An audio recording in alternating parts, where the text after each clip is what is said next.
विधान परिषदेचे माजी सभापती रामराजे नाईक निंबाळकरांनी विरोधकांना थेट इशारा दिलाय। फलटणचा विकास तर आम्ही केलाच, पण पाणीही आणलं। मी अजूनही थकलो नाही, मात्र पायाचं दुखणं आहे। 20व्या वर्षी क्रिकेट खेळताना लागलेली दुखणी आज 77व्या वर्षी कुठतरी त्रास देणारच, पण डोकं चालतंय त्याला काय करणार।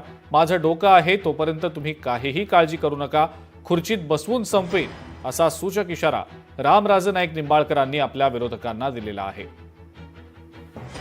संस्कृती आणली, शांतता आणली, विकास तर केला, हे सगळेजण कार्यकर्ते बोलले, पाणी तर आणलंच। तर तो विषय असा आहे की आता माझ्यासमोर प्रश्न असा आहे की मी तर थकलो तर नाहीच आहे, पायाचं दुखणं आहे तर आहे, क्रिकेट खेळताना 20व्या वर्षी लागलेली दुखणी आज 77व्या वर्षी कुठेतरी त्रास देणारच आहे। पण तो डोकं चालतंय त्याला काय करणार? डोकं जोपर्यंत आहे तोपर्यंत तुम्ही नका काळजी करू, खुर्चीत बसून संपवेन। बरं का? लोकशाही मराठी ऐका, पहा, जागरूक रहा।